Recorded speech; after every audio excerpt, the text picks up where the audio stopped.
Welcome to the Tony Robbins Podcast. I'm your host, Anna Jorg. In this special episode, we are giving you unique access into one of the most exclusive mastermind groups in the world, Joe Polish's Genius Network. Each year, marketing expert Joe Polish brings some of the most skilled, focused, and brilliant minds in the world, where they delve into a vast array of topics that are overlooked and underappreciated by even some of the most astute business people. When he brought Tony Robbins and Peter Diamandis together to share their wisdom and knowledge about what it takes to achieve true greatness and absolute fulfillment, it made for one of the most powerful, provocative interviews of all time. It's a must-listen for entrepreneurs and seasoned business owners alike.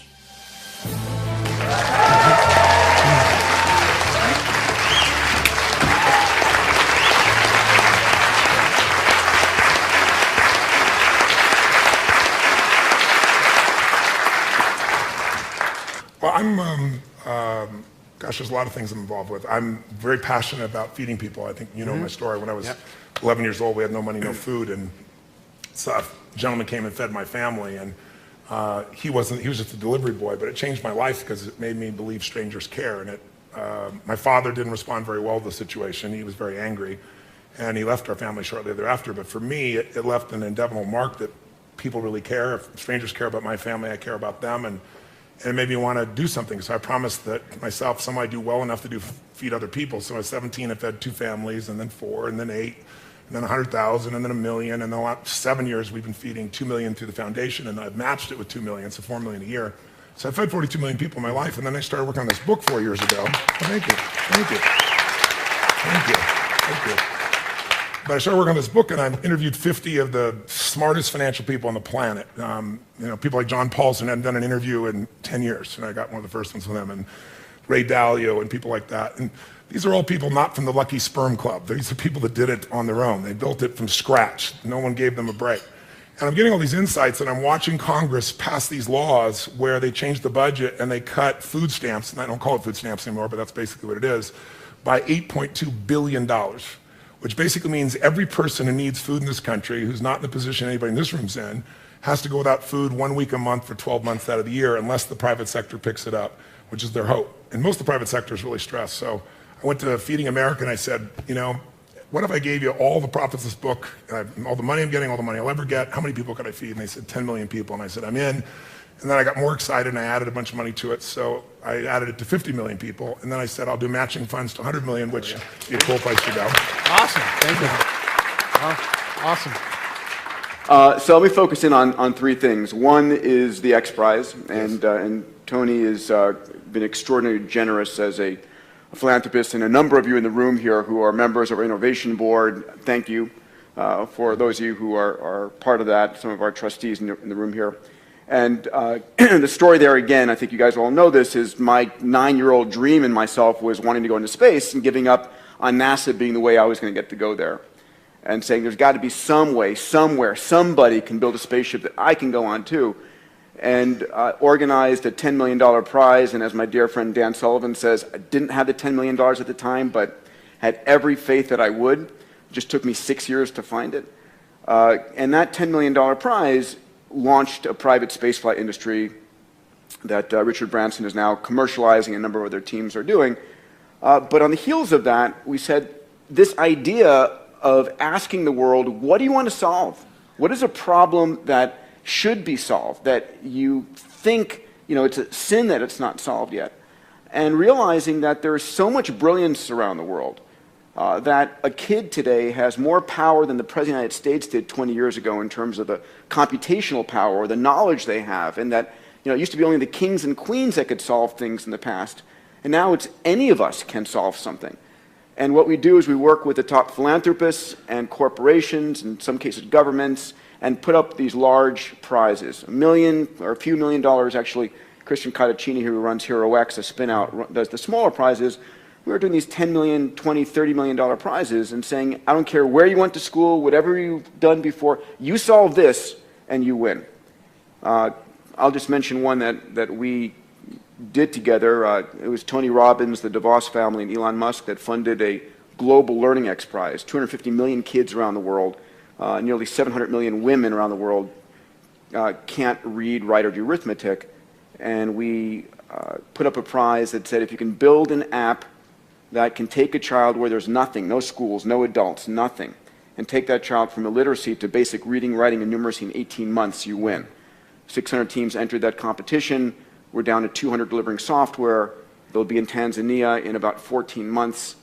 And with that, and actually John Raymond's also one of our sponsors in that, that winning software will be open source to the world so that every device becomes a teacher. So that's X Prize, really excited about that. We're really focused on mapping the ocean floors. Thank you.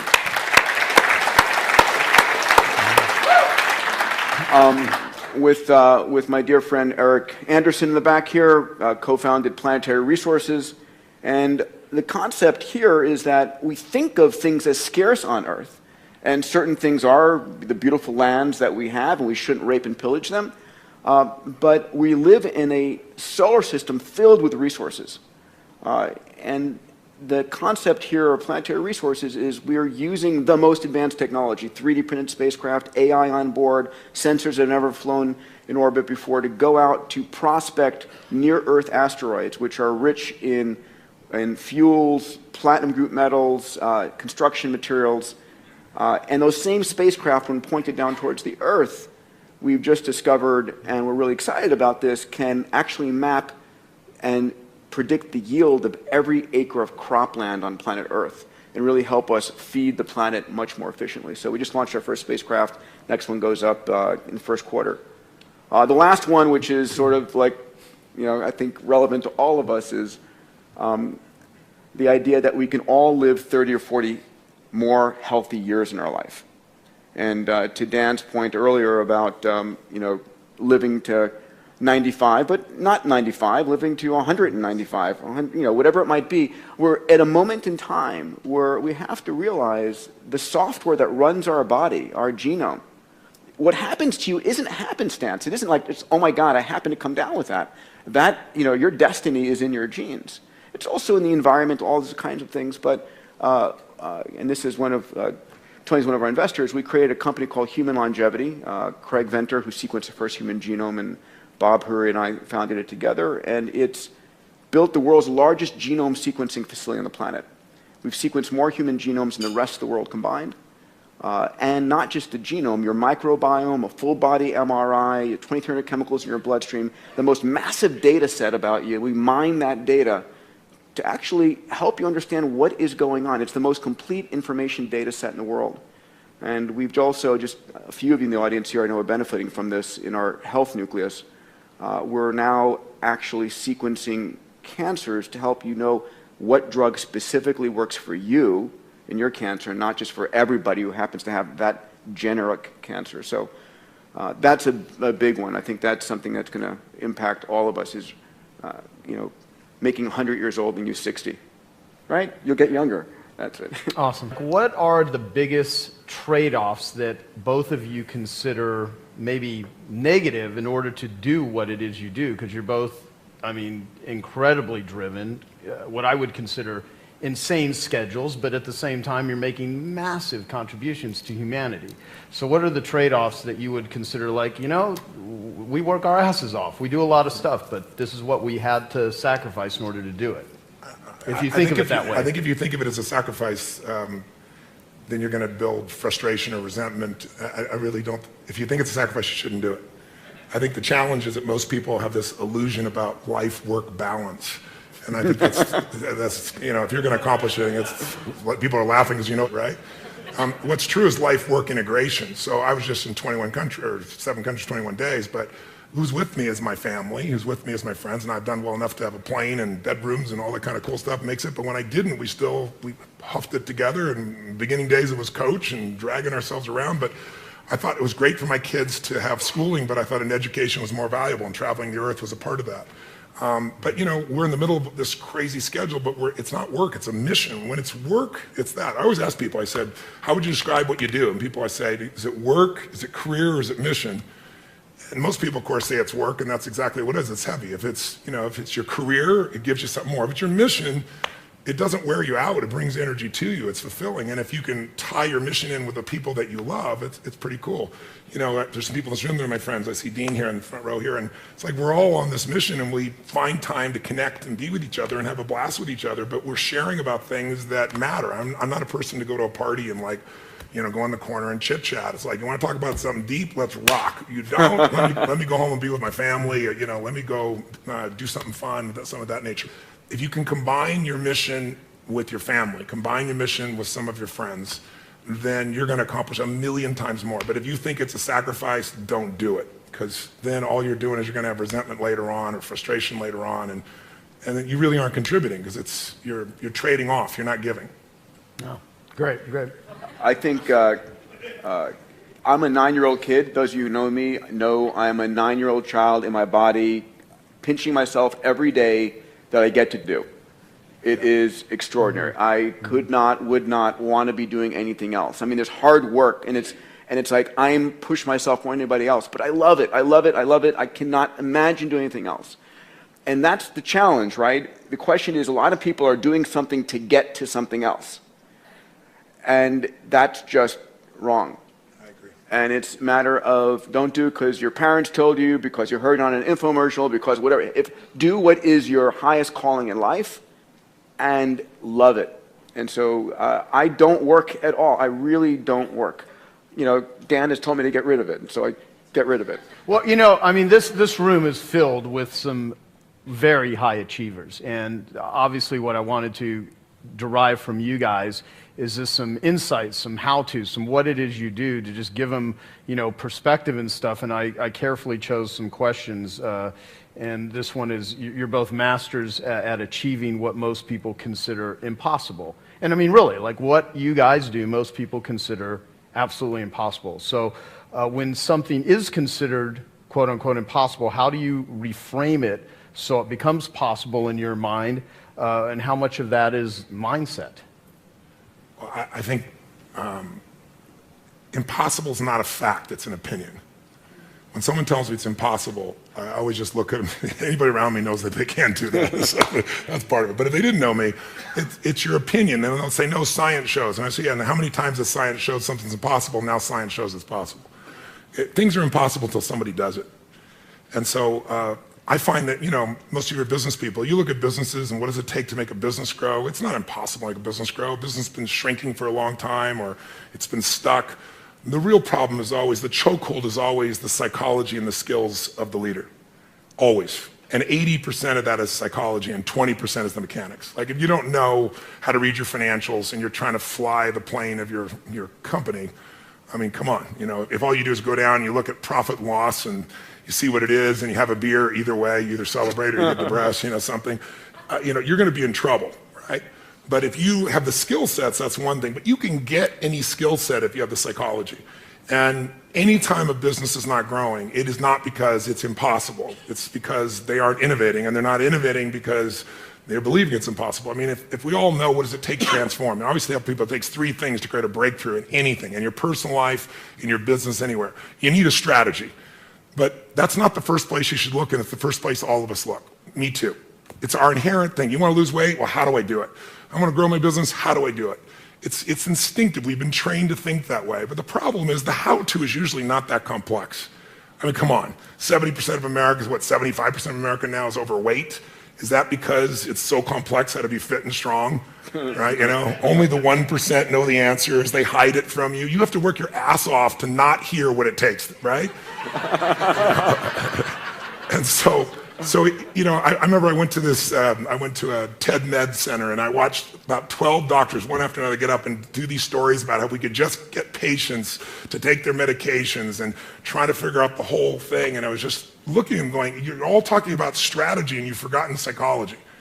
Because strategy is wonderful. I'm a strategist. I spent my whole life figuring out strategies. As we both know, a strategy could save you a decade, right? In business, strategy could save you, it could make the difference between success and failure. But most people have strategies available, or they could get them, or you could create them. But the problem is you got a story. And your story is why it isn't working. And the story is, I've tried what? Everything. If you tried everything, you'd be fit. right? If you tried everything, you'd be profitable. If you tried everything, you'd be there. But people say it, I'm big boned. That's what I used to say. I'm still big boned, but I'm 38 pounds lighter than I was 25 years ago, and I've never gained it back, right? When I was big boned, that was my story. All the good ones are gone. That's why I'm not in a relationship. Or they're gay and I'm not, or I'm gay and they are, or whatever the story is. There's always a story. And what I tell people is, if you can just divorce the story of your limitation and marry the truth of your unlimited capacity, then the whole game changes.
19, you're now 36. I like seeing you here, so brother. Give him a hand. He's a beautiful man. He's a beautiful man.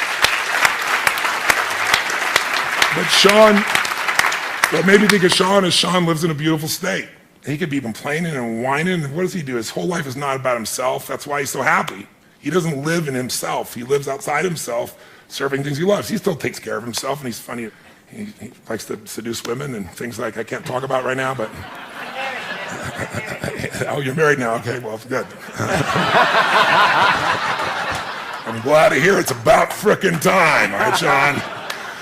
It's good to see you grew up. Now, the bottom line is this young man over here who now is at a different stage of life, he's always been who he is. I think he lived because he lived for more than himself.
And I promised myself that my future family would never go through this.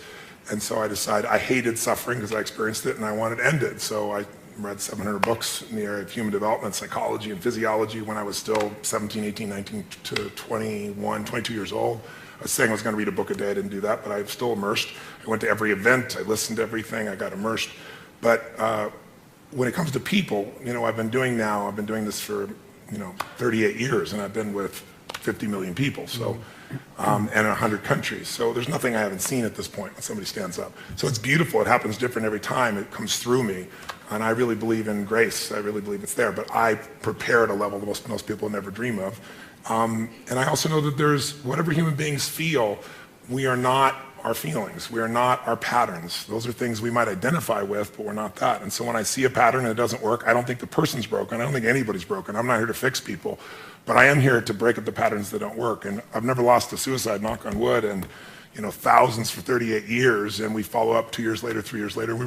They're making a documentary right now. So how do you both deal with or think about or even channel like extreme levels of stress, adversity, criticism, public opinion, or failure? Because both of you have had, things that just flat out didn't work, but you're public figures. And how do you handle it or deal with it or think about it? I really let go of criticism really fast. I might, sort of process it in the moment to try and figure out is there something that I truly can learn from there valid, but I let go of it really fast. And so if I'm in a fight, a personal fight or whatever, it's like, time is so precious. Time is so precious. Failure, God, I've had a wonderful series of failures. And, I built a launch vehicle company that we won this huge contract and couldn't finance it and had to close it down.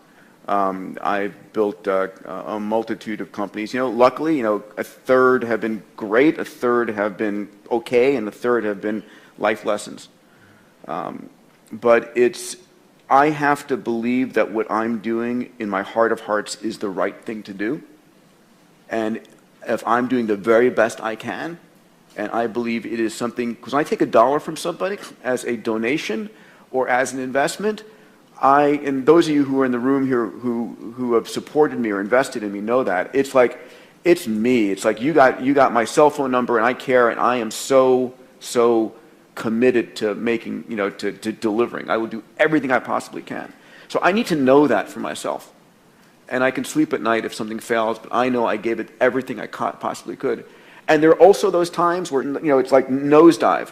And I will stop everything else I'm doing and I will go laser-like on that. 100%, 24 hours a day, 7 days a week, and I will do everything humanly possible. And it takes that a lot of times. It absolutely takes that a lot of times. So, that's for me. Awesome. Thank you. I would say, I love to light people up.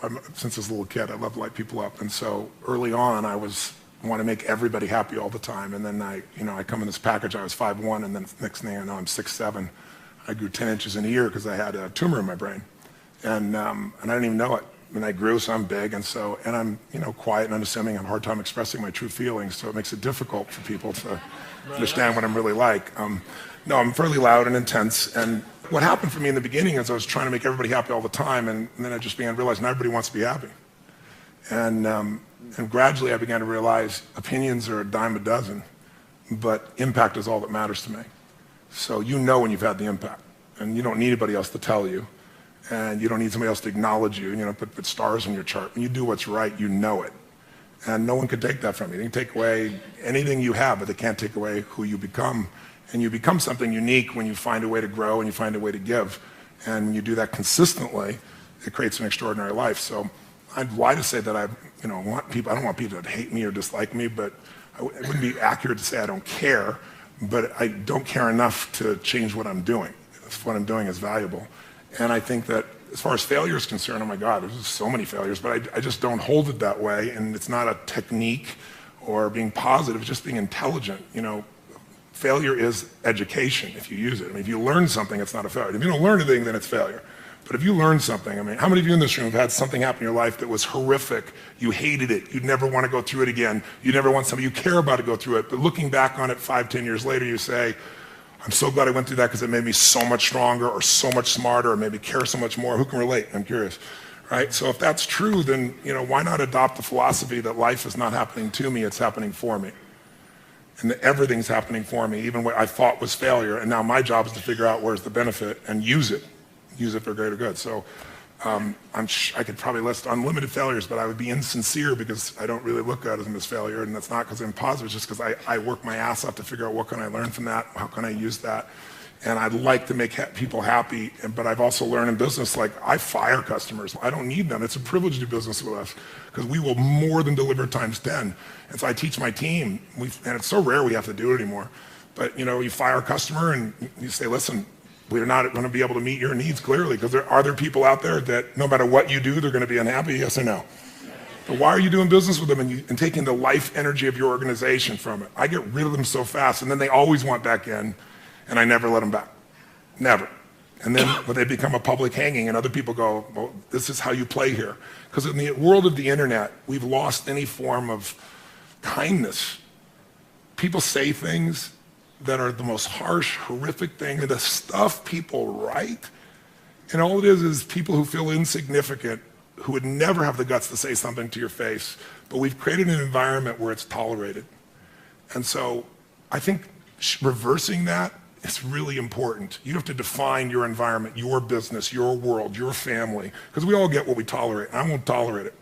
I'll give my soul to a stranger, but I won't tolerate somebody being abusive to any member of my team or to people in my audience or to me, certainly not to my family. And you get what you tolerate. You got to decide. And you also get what you tolerate in yourself. And I think if you can look at what you're tolerating yourself and say, I'm not going to tolerate that anymore in myself, then it's easier to lead other people. If you're just telling other people you won't tolerate, they'll look at you and go, yeah, you don't tolerate, but look how you are.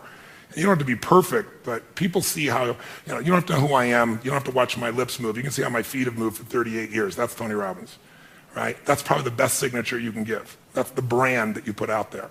It's the way you live. The thing you said, the line, which I love, life is not happening to me, it's happening for me. Is that like, is part of that a trick you play on yourself, or do you truly believe everything you are able to take that as ingredients of this is all happening for me, this most horrible, most horrendous thing from diseases to suffering? That's an important line, and I like to... It's not just a line. There's a woman that I just saw that I'd met 15 years ago, and she just showed up at my seminar, and she was suicidal because one of her daughters had gotten sick, and she brought her to the hospital, and the doctor said she's fine. She brought her home, and the child died. And she was going to kill herself, and she had 3 other kids. So I really, truly had to work with her, and I remember working with her back then. I looked it up because we have all stuff I've ever done on film. And I asked her, I said, what are your spiritual beliefs? And she said, I believe everything happens for a reason, and all that stuff. I said, so you're going to abandon what you believe spiritually because life didn't turn out the way you want right now? She said, no. I said, if it's the truth, it'll be the truth when it's painful, it'll be the truth when it's pleasurable. So I would lie to you to say, I jump up and go, this is happening for me right now. I don't do that. I think, what the hell's happening? Why? And then I catch myself and I go, there's some good in this. And my real core belief underneath that is, everything I've ever been able to help people with is because I've faced some portion of it. If I have to face a divorce, I decided I needed to go through a divorce, and I didn't want to. No one takes you to pick your partner after 14 years. It was the most terrific thing in the world, but I thought, if I can figure out how to do this elegantly, intelligently, lovingly, no matter what the other party's like, then I can help anybody else. If I've had several businesses over the decades that were, near the verge of bankruptcy. I had a resort in Fiji, and there was a coup. It's kind of inconvenient. And I'm losing $1 million a month. And it's like, and I didn't have $1 million a month to be losing at that time, because I wanted to create this great place for people. But it's like, in the midst of all those elements, I'd come back and say, if I can figure this out, I can help any other business. So almost all my skills have come because of something I had to solve in me or help someone else solve. And my view is, if I can figure it out for me, I can help millions of people. And so that makes the problem inspiring, as opposed to the problem being, why did it happen to me? Because we're all going to experience problems. The only thing that we all have in common is everyone here is going to experience severe pain. I don't care how rich you are, money is not going to create immunity to pain. Suffering you can get immunity from the decision I told you about. But we're all going to have problems. We're all going to have challenges. The only difference is what the hell are you going to do with them? And if we just deal with our own problems, they get really boring, and some people need problems to have drama in their life to cover the fact they're not doing anything. But I think it's much more interesting to solve it and move on and help other people do the same because you've actually done it, not because you talk about it. Yeah, gotcha. What I love is Robin Sharma, who we did a call with. He's in the room. He has this thing, the 5 a.m. Club. A guy named Hal Elrod wrote a book of Miracle Morning. You do priming in the morning. I'd love to hear what you guys feel are your best rituals, or what it is that you are doing that just massively impacts you to be as effective as both of you are. If there's something simple or something that you just do that makes your life work, starting to be it a morning ritual or just anything that people here could do. Does watching cartoons with my kids at 7 a.m. count? No, that may be accurate. I mean, it's for me, it's anchored in my desiring to make the impossible stuff I set out happen, right? It's anchored in this infinity challenge. I'm never bored. These problems I've taken on with an amazing group of people are all sort of infinite, and there's no getting there. So for me, they're my guiding stars. So it's like, okay, what am I going to do right now to move the game forward this day? You know, I wish I could say I was a great meditator or yoga person or so forth, and that will come, but not right now. For me, it's just it's dedication to the child inside me and what I care deeply about, which is making these succeed. And ultimately, it's trying to be clear about what I'm enjoying doing. Right? It's surfing the stuff I love versus this is work. I'm probably not good at this work. Who else can I find that can do it? And doing the stuff that I truly love better, and doing more of that. I mean, there's nothing sophisticated there. Tony, what do you got? Well, I think anyone who succeeds has something that they aspire to. There's a mission, there's a direction, there's a desire, and they bring it up regularly. And you do that, even though you say you don't do it in a sophisticated way. Attacking the human genome and figuring out how to get meteors to feed you what you need is a fairly large vision, somewhat sophisticated. Mine's really simple. Mine's simple is I believe that the body is the place that drives the mind the fastest.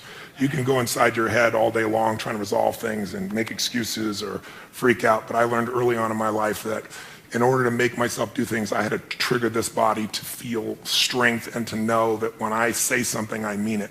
And so I have a simple ritual that's actually enjoyable. It may not sound enjoyable, but it is now, which is I get up every morning, and I'm privileged to have multiple homes. So if I'm in those homes, one of the homes I have a river, the rest of them I have cold plunges. And I go into 56-degree temperature just for about 60 seconds. I jump straight in, or I was just in Sun Valley, the river's 38 degrees, a little bit cooler. And I took my nephew and said, "You're about to learn how to start your day." And I bring all my friends when they come. They all have to do this. But every cell, every nerve in your body explodes, and it's phenomenal for your lymph system, phenomenal for your health. But it also is just a simple discipline that says, I say it, it happens. I'm going to say I'm going to do this, I do it. And I've done it so much, it's there, and it's invigorating. And then I do, as you said, something I call priming. I don't, you wake up and you're, 22 hours off your normal time zone, and you've got to get up and take care of 10,000 people for 3 days and nights for 14 to 15 hours. You don't always wake up feeling, wow, is this the coolest thing in the world? Some wake up and go, what universe is my body in, And so I do my physical ritual, but then I also do this priming. And priming for me is just, I don't hope that I'm going to show up at my best. I create a state for it. Most of you know probably the principle of priming. They've proven it in so many scientific studies. We all think we make our decisions consciously, when much of our decision making that we think is conscious is being made by contextual environmental manipulation that we're not even thinking about. In one study, they took some people and they hired actors that would go to 100 people, and they'd walk up to you, and they were trained to do the exact same look, same expression, and they'd say, "Would you hold this?" They hand you a coffee cup, and they reach in their pocket and grab their phone, put them back, say, "Thank you very much." They just kind of assume the action, and they would do it the same way, same facial expression. 100 people one way, 100 people other. And what was the only difference? Cold iced coffee versus hot coffee. An hour later, they come back with some people, different people, who've got little caps on. They're saying, listen, we'll give you $10 if you'll give us 2 minutes. If you read this 3-paragraph story and give us 2 question answers. And they read this little story, everyone reads the same story, and at the end they ask them, how would you describe the main character? What are they like as a person? 80% of the people that got warm coffee said they're warm, they're generous, they're loving, but warm is always one of the language patterns. 80% like clockwork, the people that got the iced coffee, same story, say that they're very cold, that they use language like being obsessed or being about themselves, selfish, things of this nature. I give you dozens of examples. So what I do each morning is I do a breathing pattern. It's an explosive breathing pattern I learned in India, breathing your breath in and exploding it out, from the gut out the nose. And I do that 3 sets of 10, pause, 3 sets of 10, pause, 3 sets of 10. So it alters my state. And then I just do 3 things for 10 minutes because I have this deal with myself. If you don't have 10 minutes for yourself, you don't have a life. Who's with me on this? So I said, you know what? I don't need to have 20-minute, 30-minute, 40-minute meditations. I want 10 minutes, and I don't know. I need to meditate. I don't know if I'm going to meditate. To not think. I don't know too many people can do that, and I don't even know that I want to not freaking think. So I thought, what I want to do is I want to focus on the emotions that will cause me to be the better me. And the 2 emotions that most people are messed up by are anger and fear. And when you're grateful, you can't be angry. Try to be grateful and angry simultaneously. It'll never work. And you can't be fearful when you're grateful. So when I look at people, almost always they're reacting out of fear or they're reacting out of anger. It's some version of those 2. So gratitude to me is the antidote. So I spend 3 minutes, just 3 minutes, and I think of 3 things I'm grateful for, 3 people, 3 situations, but I step into it. I don't remember the roller coaster over there riding it. I put myself in the front seat going over the edge so I feel the moment. And I make sure one of the 3 things I'm grateful for is something really simple, like the wind on my face, or something beautiful like my child's smile. And the reason I do that is because I remember, interviewing some of the astronauts, Buzz Aldrin and these guys, and most of you probably know, you can imagine, to be an astronaut, this man knows, to aspire to do that, and then to go through the thousands of people and be picked, and then to actually go to the moon and stand on the moon and look back and see that picture we've all seen, that blue-green Earth. You imagine, and then you come home and what happens? There's a ticker tape parade and you shake the president's hand. And now what the hell do you? You're 32. What the hell do you do for the rest of your life? And you know what? If you know the story of many of these astronauts, most of them had some major emotional challenges, right? Some abused alcohol, some drugs. And they had a real rough time because they forgot to find adventure in a smile. They thought the only way to do is go to the moon. So I trained myself to make sure not just the big, beautiful things that are part of my life, but the little things. And so I feel that for 3 minutes. Then I do 3 minutes of a blessing, corny as it may sound. I imagine life, God, energy coming into my body, healing every muscle, every nerve in my body, strengthening everything as you strengthening the best of me, my passion, my love, my generosity, my creativity, my humor, my love. And then I see any problem that needs to be solved just being solved, because otherwise I tend to think I got to do it all. And then once I feel that fully, and that energy comes through me and back through me multiple times, then I do a circle of my intimate family, my kids, my wife, my friends. This little character over here is one of my list. And I just circle out all the way out to my clients. And I send that same energy to them. And I imagine, as corny as it sounds, they're being healed. They're getting what they need energy-wise. They're having the life that they deserve and seeing it multiplied. So I do that for 3 minutes. And the last 3 minutes are my 3 to thrive. I think of 3 specific outcomes that matter to me. And I don't think about achieving them. I see, feel, and experience them as done, and I see the impact that it has. I see people's lives touched. I see the joy. I feel it as done, and I feel grateful. And it's 10 minutes, but honestly, it usually goes 15 or 20 because I'm having a damn good time. But awesome. By having a 10-minute walk, there's no excuse not to do it. And I do it every day, and I don't hope I'm going to feel good. And then what happens is, you're primed. You see things through a different set of filters. You make decisions through different filters. And also think of it, most people are wired for stress. They're wired for frustration. They're wired for feeling lonely. And they got a highway to pissed off, and they've got dirt roads to happiness. So I decided I'm going to wire myself for happiness. I wasn't born that way. My view is I have to change the whole earth to be happy. Today, that's different for me. Now I can just wake up and be happy because I've wired myself in a different way, neurologically. And then I show other people how to do this as well.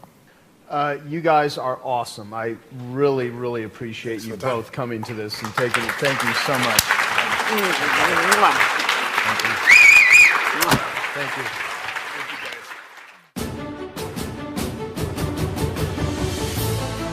Do you have the right mindset and skills to take your business to the next level? Business Mastery is the only event in the world created by Tony Robbins to prepare you to master the mindset and skills you need in business to elevate your game. A one-of-a-kind, immersive program, Business Mastery will allow you to understand the critical factors impacting your business, then refocus and realign with the strategy and psychology you need to compete and innovate in any economy. Remember, business success is 80% psychology and 20% mechanics. If you're ready to learn and master the strategies to help you grow your business and stay competitive, then don't hesitate. Apply for the next Business Mastery program now. Learn more about the Business Mastery event at www.tonyrobbins.com. The Tony Robbins podcast is directed by Tony Robbins, hosted by Anna Jorg, and produced by Carrie Song. Brooks Loro is our digital editor. Tyler Culbertson is our media coordinator. Special thanks to Diane Adcock for her creative review. Our website is tonyrobbins.com/podcast, where you can listen to all of our episodes, read articles, and learn more about upcoming events. Copyright Robbins Research International.